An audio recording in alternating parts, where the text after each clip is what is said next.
नारायण हरि शरणम। कई साधकों के मन में प्रश्न रहता है कि सब कुछ भगवान की इच्छा से होता है, यानी कैसे जाने जो हमारे अंदर इच्छाएं हैं वो भगवान की इच्छा है या हमारी वासना है। कैसे पहचाने, कैसे जाने कि हमारे अंदर भगवान की प्रेरणा हो रही है, क्योंकि सबके प्रेरणादायक भगवान ही हैं। सबके हृदय में भगवान बैठे हैं और वही सबका फैसला करते हैं, वही सबके कर्मों को नोट करते हैं। तो क्या इसका मतलब हुआ, कैसे जाने कि हम जो भी कर रहे हैं वो भगवान की इच्छा से कर रहे हैं या अपने वासना से वशीभूत होकर कर रहे हैं। तो चलिए आपको इस वीडियो में बताते हैं पूज्य गुरुदेव के आशीर्वाद से गुरु आदेशवाणी।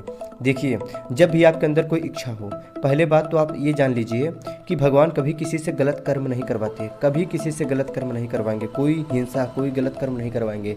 फिर आप कहेंगे अर्जुन ने महाभारत कैसे किया, भगवान ही तो करवाए। देखिए, भगवान कोई हमसे गलत कर्म नहीं करवाते, लेकिन हिंसा भी करवाए हैं तो अधर्म के लिए हिंसा करना धर्म है, अधर्म के खिलाफ हिंसा करना धर्म है। समझ में आया? अपनी स्वार्थ अपनी इच्छा के लिए हिंसा करना अधर्म है, लेकिन दूसरों की मदद के लिए, परोपकार करने के लिए, धर्म पे विजय पाने के लिए हिंसा करना धर्म है। तो अगर हमारे अंदर कोई इच्छा उत्पन्न हो रही है तो हम इसका मिलान करें। एक है भागवतिक डिपार्टमेंट, एक है संसारिक डिपार्टमेंट। आप देखिए उस बात को जो आपके अंदर वासना या इच्छा उठी, उसको आप मिलाइए, वो शास्त्र से मिल रही है, गुरुदेव के वाणी से मिल रही है कि नहीं। अगर आप गुरुदेव के शरण में हैं तो गुरुदेव से पूछिए कि हमारे अंदर ये इच्छा हुई। अगर वो शास्त्र सम्मत बात है, अगर वो धर्म सम्मत है, गुरुदेव के आदेश से मिल रहा है, तो आप उसको कर लीजिए, वो समझ लीजिए भगवान की इच्छा है। लेकिन अपने स्वार्थ के लिए झूठ बोलना, चोरी करना, ये सारी बातें अगर आपके मन में हो रहा है, कोई वासना हो रही है कि मुर्गा खाएं, मांस खाएं, अंडा खाएं, शराब पिए, तो ये आपकी वासना है, ये अधर्म है। क्योंकि 5 महापापों में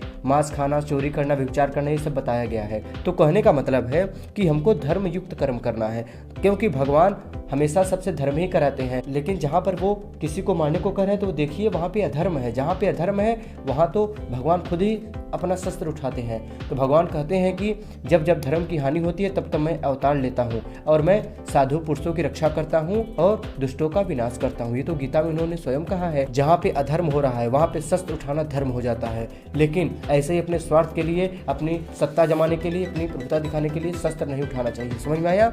धर्म के लिए युद्ध करना चाहिए, ये है। इसका मतलब होता है कि आप ऐसी हिंसा कर सकते हैं, धर्म के लिए युद्ध कर सकते हैं, लेकिन अपनी वासना के लिए कुछ भी खाएं, कुछ भी पिए, विचार करें, बिल्कुल गलत है। इससे आप भगवान की इच्छा नहीं कह सकते।